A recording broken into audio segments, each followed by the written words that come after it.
just saying, why don't you, the three of you that are here at this moment, start by asking me questions, because I could talk for, the next 3 or 4 years nonstop, okay? Because and an amazing thing to me, the person who experienced that, is that the fact that it's been 70 years since I had my experience. What I'm going to say now is almost verbatim of everything that I've said throughout my whole life. I don't have to remember it. It's a knowing. It's not a learning. I didn't learn this. I didn't read this. I didn't see it in a movie. I was it. And that those memories reside somewhere in my brain, and they're unchanged. Oh, we've been married 62 years, and when I think about my wedding day, it's pretty spotty. Okay. I can't remember every sentence, every word that was spoken, because over the years, the memory changes, and you enhance some things and you forget some things. Even with my playing around with dementia at this point in time, since I'm going to be 87 years old. Really? Yeah. The good news about being 87 is that in the light, 87 Earth years are less than a blink of an eye. So Wow. not been here 87 years. Yeah, yeah, yeah. Yeah. But really, it's whatever. It's not important. Andy, you know what? I have your poems and I want to read one and I want you Go to touch ahead. upon it. So Andy sent me his poems and they're little snippets of the experiences he had. And I wanted to read this one and you wanted you to touch upon it because it's so powerful. It says, I remember in my early life, the word one was always used in a divisive manner. I was taught that we're one with God because of our beliefs, and anyone who didn't believe as we did were wrong, separate from us. Another thing you have to know that Andy was Catholic, so these things were very, very hard for him to understand when he came back. And anyone who didn't believe as we did were wrong, separate from us, and would be punished for not believing in our one God, who was supposed to love everyone unconditionally, as long as they led our beliefs. This seemed like a universal oxymoron, he says, to me throughout my young life. There was a knowing embedded in me that screamed out oneness, meaning oneness, void of separation. Why is it not, he says, why is it not obvious to everyone? Why is it not obvious to me? So tell us a little bit about that oneness and that you felt that you didn't feel separate in the light. You knew that we were all one. There was no judgment, just uniticity. I Yes. don't even know if that's a word, but anyways, you know what I'm trying to say. Yeah. I'm just curious because that's something that the course teaches, that we're all one and there's no separation. Yes. Um, it it originally occurred to me when I was very, very young. I was 4 or 5 years old. Um, the World War II was beginning, so there was a lot of hate floating around. The Japanese, the Germans, the this, the that, all the rest of it. I was born in a small coal mining town in Pennsylvania, and when the war started, my father and us moved to Detroit so he could get a job and get out of the coal mines, which worked for him. Okay, and but while this was going on, and listening to my parents talk about it, and all the hatred that was going on, and whether it's justified or not is not part of what I'm talking about. But I had a knowing that at that age that we should be all one, and I also had a knowing that I had existed on another planet. Okay, and if this is too woo woo for you, let me know, and No, no, we love it. but on that planet, it was it was called the planet of the light, and it was very similar to Earth. A lot of diversity, a lot of different peoples, sexes, colors, all of these things. But on the planet, everybody celebrated diversity. The fact that you were a different color or a different size or different was was was celebrated and joyful, because, well, look at all of the things that we can be different of, but we're still all one. well, somebody's short, somebody's tall, somebody's skinny, somebody's fat, somebody's black, somebody's white. It doesn't make any sense. That was a celebration. And as with a 4-year-old mind, I was trying to explain that to my parents. And they thought that they're going to have to take and put me in a room someplace because what am I talking about? It made no sense to them. It made sense to me. And so eventually I stopped thinking about it, and and started going to school and learning things that you're supposed to learn on planet Earth. Okay. Mm. So, but the whole idea of of oneness Which you experienced in in the the light. light. Like Yeah, there you knew, like there you had the full experience of it. I'm curious yeah, about that. yeah. And so the moment I'll just go through it because it just comes out. Just go. I'm standing in front of the light, and I can see the light. It's got a little form. It's neither male nor female. It's kind of like a target, but it's a thing. It's a light, and I'm looking at it. And when the light says, Andy, I love you," wow, I was really impressed that the light knew me. Why? I just, well, out of all the people on the planet, I'm here, and he's saying, Andy, I love you. And then the light says to me, uh, Andy, don't be afraid. So I'm not afraid. And then the light says to me, as it poofs into countless infinite number of little lights like me, and they all say in one chorus, welcome home, Andy. Now, I can tell you as a human on the planet for 87 years, to hear and experience that, being absorbed into the light and all the infinite number of holographic pieces of the light, like me, like us, all saying welcome home, was the most excruciating, fantastically, say I'm running out of English words to describe it. But then I knew I was home. So that word home in English to me, whenever I hear it, I automatically think of being absorbed into the light. Now, I didn't go into the light.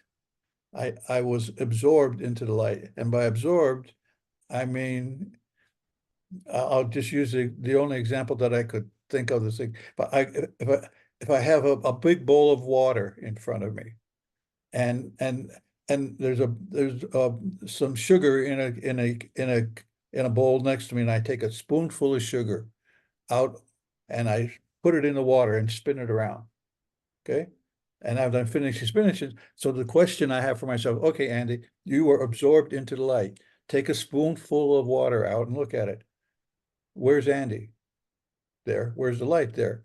Is the light bigger or greater? No, it's part of it. It's Mm. the being of it. It's being absorbed into it, becoming it. The light is not greater or less than me. I'm not good or bad. I'm a piece of the light, which is unconditional love. And unconditional love means to me, and it is loving without any conditions, any actions, it's because I love the three of you because you are a part of me and I am a part of you. We are all one, okay? And by one, I don't mean you're a girl and I'm a boy. That's just the costumes we wear. When I materialized on a planet, okay, and was born, because of the way it's set up, I'm here because I wanted to experience the relative. In the light, there is no relative. There is no experience. Everything is known. It's a feeling of unconditional love that has no end, and there's no boredom in the light. Oh, Andy, I was in the light. It must be bored there. Once you know, no, you will know everything. Yes, but here's what happens. Even though you know everything, every time that you think of something or experience something, it's like an aha moment.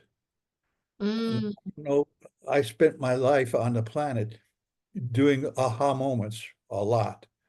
I was into computers and programming, and I'd be programming a really serious problem, and I couldn't get it.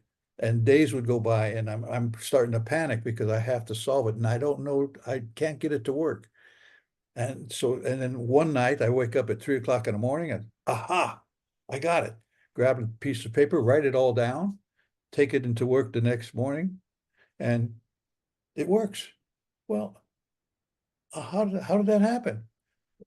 It came to me when I was asleep, but that's okay because I had so that aha feeling that I had on Earth every the time I light. did it Yeah. But in the light, it's in the not, light, doesn't it's even take constant. long, right? It's constant. Yeah. Everything is aha. So I have here, Andy, real quick. This is sure, exactly where you say, I remember humor is one of the major ingredients that compose the unconditional loving light. yes, Humor, laughter, joy, happiness, funniness, absurdity, delight, and pleasure. It says here, where some were some of the early feelings that I remember from the light. I remember when I felt my body and found myself in the sphere of the eternal now with the light, reviewing and reliving all the events of my lifetimes. yes, And that we were laughing at the serious, this is it right here, guys. This is why Andy's here today. Please listen. We're laughing at the seriousness in which I was living them on earth. I remember that light humor is always directed inward. I remember how my three-dimensional lives changed after I remembered that the light is the greatest stand-up comic ever. Humor is the greatest component of my humanity, and good humor is even better when there are cherries, better than when there are cherries in the vanilla ice cream. yes. That is That's gold. that's what made it for me, that whole idea. And if we just fast forward to now, when I wake up again, I won't say it anymore. Just say this last time. I'm going to be 87. Okay, I got rid of that. Got that out of the way. When I wake up in the morning, the first thing that I say to myself is, "Crap, I'm still here." Okay. The second thing I say to me is, "What's your purpose? Why are you still here, Andy? What's your purpose?" And then I know what my purpose is. My purpose is to bring laughter, smiles to a, a million little ways, a million little times. My purpose is not to end world hunger. My purpose is not to end war. My purpose is not to make sure that everybody wakes up and remembers the light, and then we can all live and have our own kumbaya moment across the world, and everybody's holding hands and everything is cool. That's not my purpose. My purpose is to the next person that I meet when I live in a senior uh, senior facility because I Because you're can't 80, because you're 87. You can say it yeah, again. that's right, because I can't do stuff anymore. Yes. Okay, my body's breaking down as it should because I've been here long enough. But so my purpose here is the next time I meet Charlie or Jack or I want to make them feel good.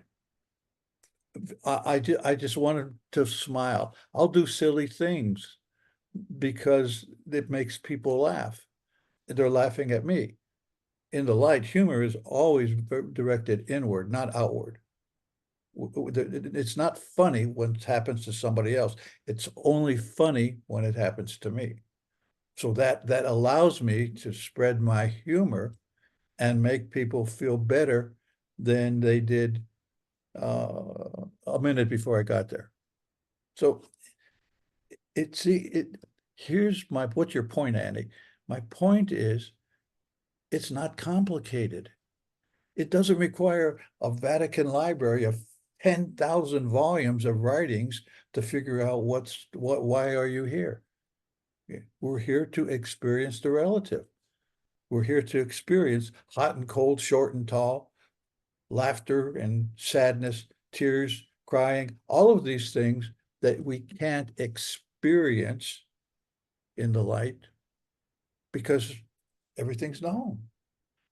In order to experience something, you have to go through a series of not knowing and then finally know. Okay. I remember the first time that I saw a Cinerama color movie in the theater, big wide screens. I was like 10 years old or so. Oh my God, that was such an experience. That was a really great experience because I didn't know anything before. But after I know it and I look at it, then there's no aha there. Mm. So while I'm here, okay, I experience a lot of aha moments because we're living in three-dimensional space and linear time, and there's a yesterday, today, and tomorrow. In the light, there is no yesterday, day, tomorrow. Everything is known, everything is experienced all at the same time. As I'm saying this, my earth brain is going woo-woo on me, okay? Because I'm talking about things that I can't explain when I'm stuck with a little 3-pound brain that's supposed to contain infinite things that can't fit. So I'm just remembering whatever I remember. So Andy, being am I making sense? you're making incredible sense. It's incredible. Yeah. And I would, yeah, it's so clear. And that goes to my next question of where we appear to be in this world. It Yeah, feels extremely real. We have our, responsibilities. It seems in this sure. world, we need to make money. We need to have our careers. We have this, we need that. So, and we also make that real. If something doesn't go through or we don't make enough Yeah. money or we suffer in this world, we suffer. What the experience you had and your perspective, how can we be in this world and for it to be that more light, it to be more fun, it to be not so real?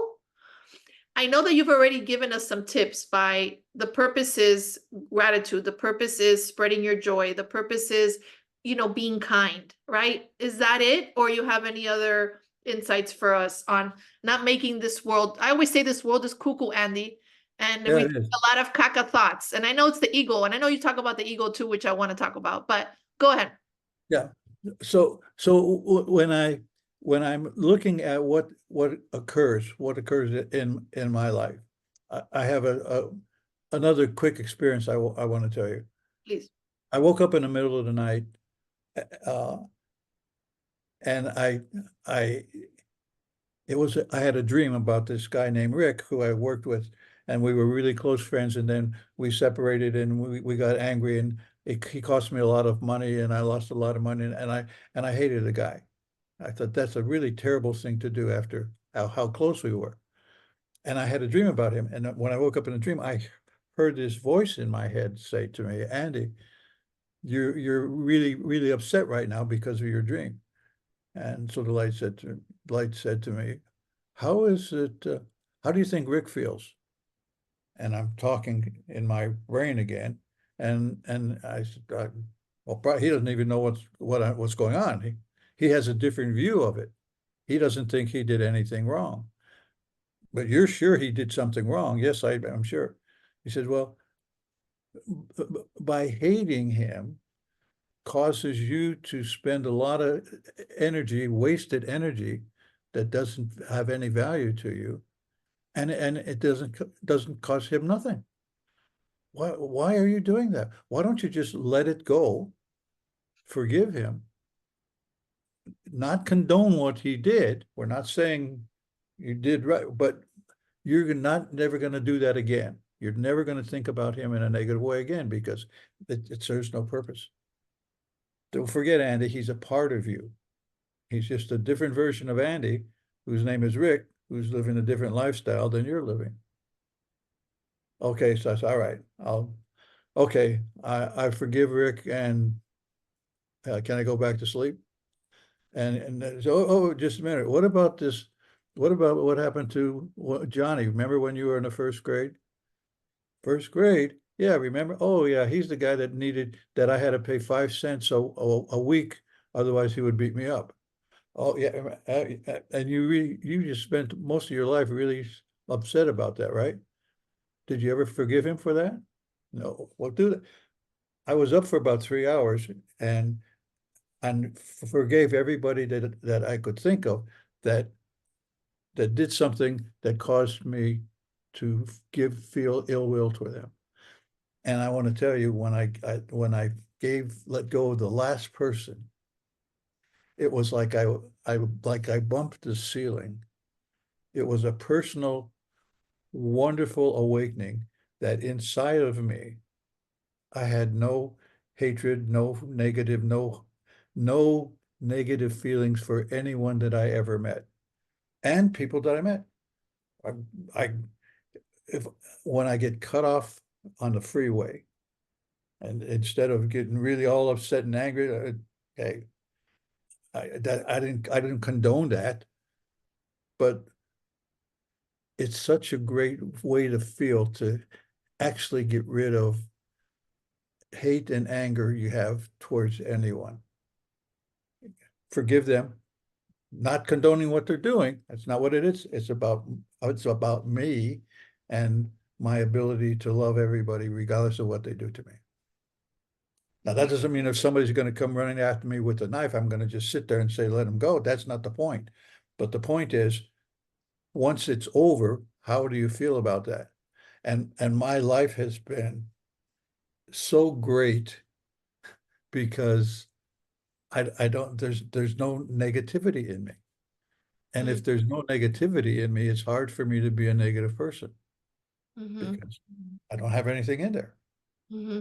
Does that make sense? Because that's that's a I have to use my hands. It's doing this, it's letting it go, letting it go. I I I did something once. Uh, I do a lot of really silly things, but at one point in time to help this go on and use it in a in a daily fashion, I remembered the I don't care dance. And I don't know if it's a real dance, but it came to me in my head. And it goes like this: I don't care. I don't care. Ah, da, da, da, da, da, da, da, aum. And when the aum comes, I don't care and get on to the next thing.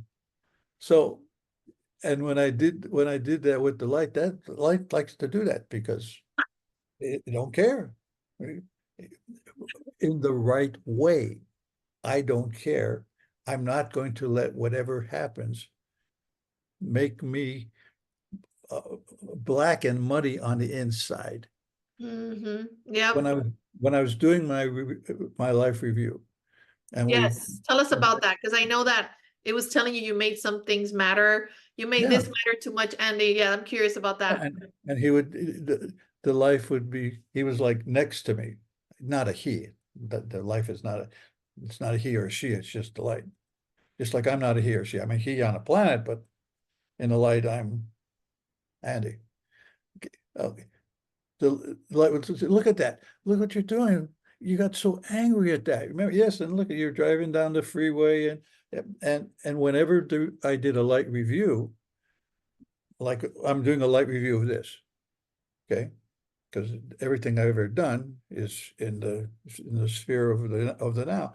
And and while I'm doing this, okay, as I'm doing this, as I'm talking, okay, in The the light. light, I know exactly what all the three of you are thinking while I'm talking because you relive it, but you relive it so that nothing is hidden, everything is transparent.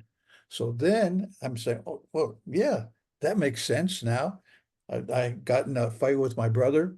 We reviewed that, and I knew what he was thinking, so that I knew why we got into the fight. I know what I at that time in the light. I know what the three of you are thinking as I'm talking. So that's that's that's the fun part of being in the light. Okay, is all of this knowing. And when you reduce yourself by being able to exist in a three-dimensional, four-dimensional, whatever dimension universe with linear time, that allows you to grow and be young and be old. That's an experience that is only available when you're on a planet like Earth, because in the light there is no light. Everything's cool. you're really fine. You're a mighty fine person, having a great time, mighty fine being. So again, that my experience in the light was lighthearted, okay? It was and funny, and yes, was it serious? Of course there are serious things. That's not the point. That's not my point. My point is there's just there's just a joy and an ecstasy about the fact that we are all